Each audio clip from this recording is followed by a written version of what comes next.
L'info comme bien public, c'est le thème retenu cette année à l'occasion de la journée mondiale de la liberté de la presse.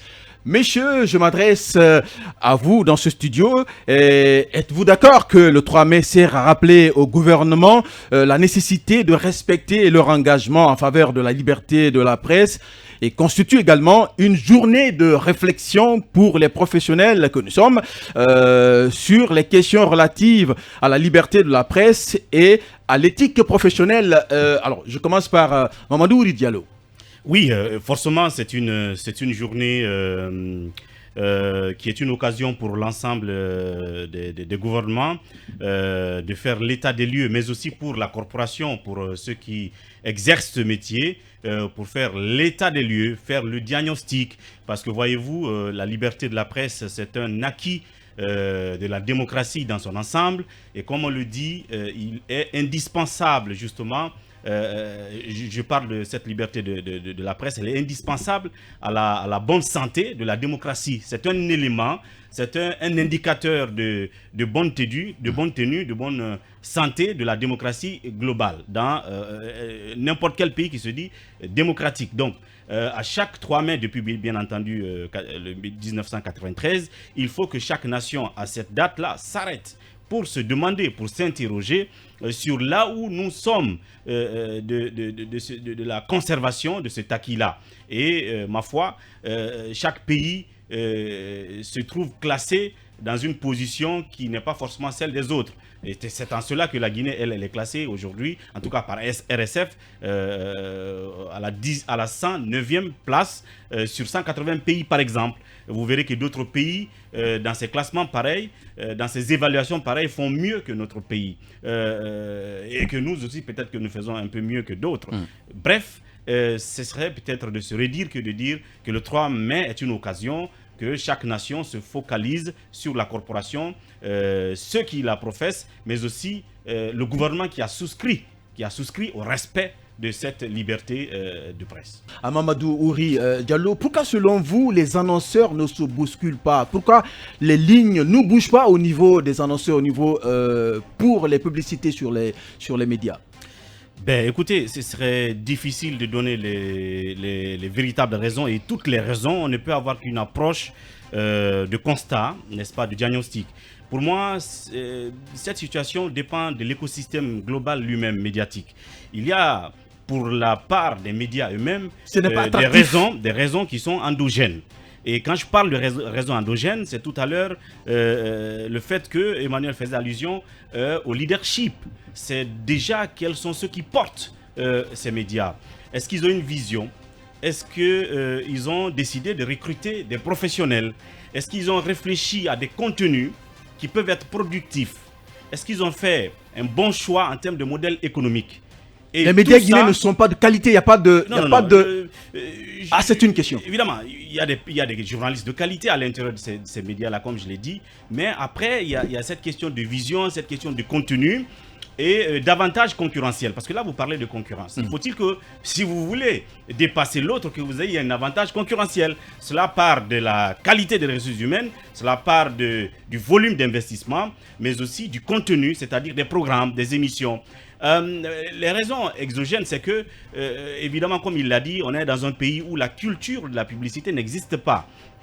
Et donc, l'État, lui, qui pouvait peut-être accompagner, après avoir libéralisé le travail de liberté de presse ou de presse en Guinée, accompagner justement le fait que ces médias prospèrent, le fait que ces médias se prennent en charge, n'accompagne pas. Parce que quand vous voyez dans le milieu des mines, par exemple, je prends un exemple tout bête, quand une société minière doit s'installer, on lui demande par exemple de faire une étude d'impact environnemental. Si vous ne le faites pas, vous ne vous installez pas parce qu'on va être sûr que vous allez protéger l'environnement en amont et que ceux qui sont installés tout autour de votre société n'en pâtiront pas. De la même façon, ceux qui sont dans le domaine du commerce, d'importation, ainsi de suite, et d'ailleurs, je crois que dans le monde du commerce, il est dit que tout importateur doit faire la promotion de son produit. Mais sauf que ce n'est pas le cas. Quand vous partez, le monsieur il vous dit bonnement, écoutez, moi mon produit marche via le bouche à oreille. Et c'est parce qu'il n'y a pas une sorte d'incitation ou voire même d'obligation à ce qu'il fasse la promotion de son produit. Il y a ce facteur.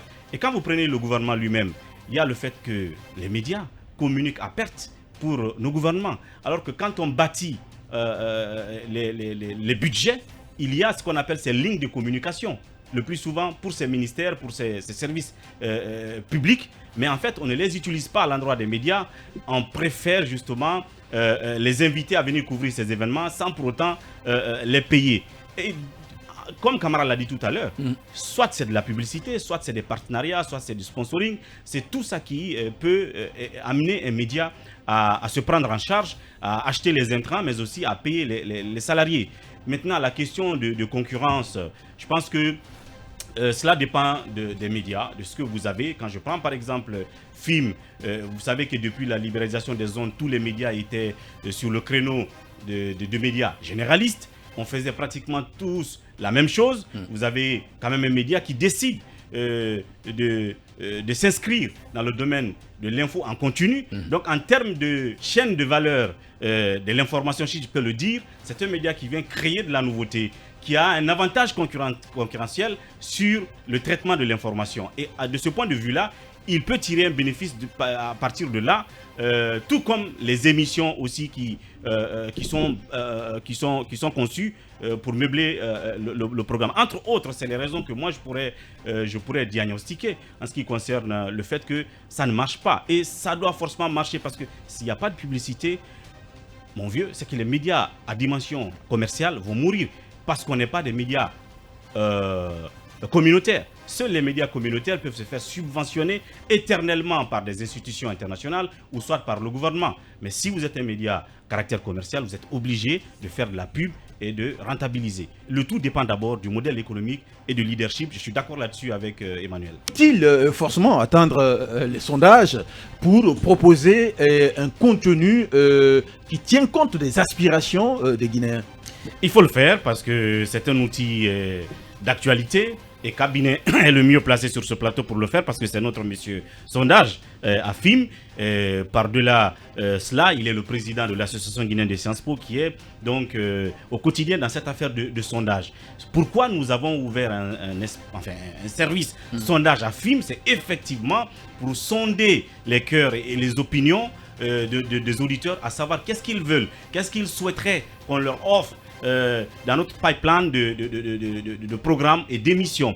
Ce qui a été fait en amont aujourd'hui qui a permis à ce que nous réfléchissions sur des émissions à mettre en place. Aujourd'hui, vous avez à FIM des émissions sur la diplomatie, des émissions sur les modèles de réussite. Oui, mais on va parler des médias de façon globale. De façon globale. On parle plus de politique. On connaît plus on connaît presque tous les acteurs, tous les leaders politiques, mais qui dans ce studio peut me donner un seul ou deux chercheurs guinéens? Non. On en parle très peu. Là-dessus, je suis d'accord avec Traoré. Dans un premier temps, le tout dépend du modèle que choisit le média, de sa ligne éditoriale. Est-ce que vous créez un média où vous donnez la primauté aux émissions politiques? C'est vous qui savez. Si vous faites ce choix, c'est parce que vous vous dites en fait que c'est ce que les gens veulent écouter. Deuxièmement, et si c'est ce que les gens veulent consommer?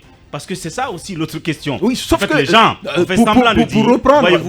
Pour reprendre justement un site qui dit notre métier, informer. Alors vous ne le faites pas pour vous-même, vous le faites pour les lecteurs, les auditeurs, les téléspectateurs. Donc il faut en tenir compte. La preuve, je termine là-dessus. Oui. La preuve c'est quoi?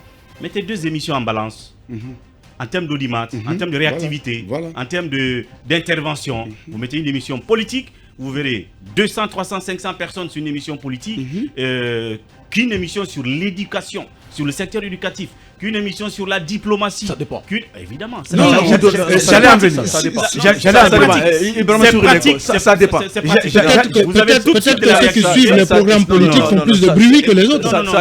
Absolument. Regardez sur notre média. Je vais vous dire. Faisons l'introduction sur notre média ici. Non, mais encore une fois, je rejoins Ibrahima Souril Traoré quand il dit qu'il faut faire appel à l'arbitrage du sondage. Je veux bien comprendre. Des auditeurs. Vous prenez le Guinée le matin, c'est...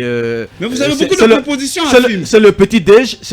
Oui, mais c'est pas... Vous avez beaucoup de propositions à film. Non, c'est pas que film. Alors, c'est le petit déjeuner. Il doit se vêtir, il doit s'alimenter et tout ça. Et tout ça, c'est du contenu média, malheureusement, qui ne sont pas proposés. Non, je vais vous dire. Mais monsieur Camara, vous avez beaucoup de propositions à film. Oui, exactement. Mais les auditeurs, ils vont vers l'émission politique. Ne dédommagez pas tout de suite l'ensemble des citoyens. C'est une question de responsabilité. La preuve, c'est que M. Traoré, je crois qu'on parlait le matin de son média qu'il veut ouvrir. C'est vrai que pour l'instant, son pari, le ministre ne lui a pas donné son agrément. Oui. Mais je ne sais pas si c'est encore le cas. Mais quand vous partez pour avoir un agrément pour une radio, vous avez le cahier de charge. Dans le cahier de charge, si c'est une radio, il y a des émissions que vous proposez.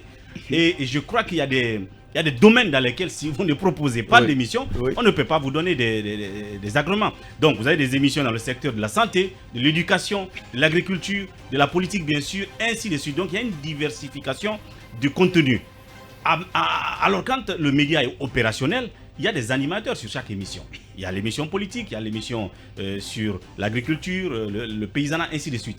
Maintenant, le choix revient à l'auditeur de dire, bon, on vous offre une mosaïque d'émissions. Qu'est-ce que je prends? Il est tout de suite enclin à aller vers l'émission politique. La réalité est que les médias ont fait cette offre-là. Certains font plus que d'autres. Je peux le reconnaître parce que, par exemple, nous, on a une plus-value. Il y a une émission sur la diplomatie.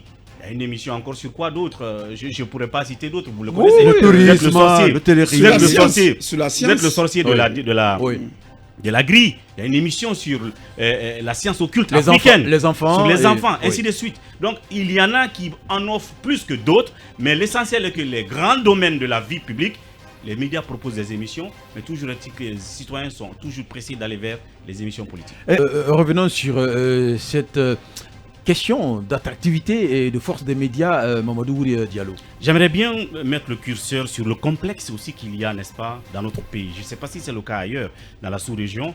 Ce syndrome de la primeur, le syndrome de la concurrence, le syndrome du je suis le premier sur n'importe quoi et partout, fait qu'il y a des événements, par exemple. Moi, quand je regarde ailleurs, c'est vrai qu'on ne peut pas calquer tout sur l'Occident. Mais il y a des modèles sur lesquels on ne peut pas réinventer la roue. C'est qu'il y a des grands événements où vous avez RFI et TV5 qui se mettent ensemble pour faire des grands débats. RFI ou je ne sais pas encore, Le Monde pour faire des grands débats, pour soit recevoir des chefs d'État, soit faire des émissions commandées. Ici, ça n'existe pas du tout. Pour moi, c'est aussi un élément d'attractivité et de pouvoir des médias, le plus souvent vis-à-vis des grandes multinationales, vis-à-vis des grands annonceurs, parce que si vous vous mettez ensemble sur des grands événements pour faire un contenu, évidemment les annonceurs peuvent venir là-dessus, mais je n'en ai jamais vu ici. Et moi je me suis amusé à proposer l'idée à deux médias à l'époque qui étaient les deux grands médias, à dire c'était aussi un événement, je crois, des médias concernant la journée de la presse qui arrivait. J'ai dit, pourquoi on ne va pas se mettre ensemble pour faire un débat, une table ronde. Mais après, les gens disent non, nous on veut faire notre émission à part parce que je pense qu'à l'interne, nous devons faire notre introspection pour intégrer ces éléments-là. Ailleurs, ce n'est pas un complexe. Les gens, ils vont ensemble, ils font des trucs ensemble. Quel exemple j'aurais tout à l'heure pris? Aujourd'hui, on parle de l'arrivée des véritables entreprises de presse. Il y en a qui existent. M. Traoré est sur le terrain, il arrive. Et donc, si on n'intègre pas ces éléments pour souvent se mettre ensemble et vouloir aller toujours seul, c'est sûr qu'on n'aura pas de force. L'autre complexe, c'est de considérer que le journaliste étranger a tout le droit de poser une question et que vous n'en avez pas. C'est-à-dire que moi, mon cas, depuis 2011, j'ai adressé une demande d'émission à Alpha Condé. Jamais de réponse, mais des Chinois sont venus, ils ont fait des émissions. Les Chinois. Des Coréens sont venus, ils en ont fait. Alors, Mamadou Diallo, 3 secondes. L'information aujourd'hui est pour nos sociétés modernes ce que le philosophe était pour les sociétés médiévales et antiques. Donc, c'est l'oxygène même de la démocratie. Il nous la faut et c'est ce qui va nous permettre d'exister. Monsieur, bonne fête à tous et bonne fête à tous les journalistes de Guinée et du monde. C'était l'édition spéciale consacrée à la journée mondiale de la liberté liberté de la presse. Merci à tous les auditeurs du beau monde derrière la baie vitrée. Merci à toute l'équipe de réalisation. Allez, l'info continue sur FIM FM Guinée.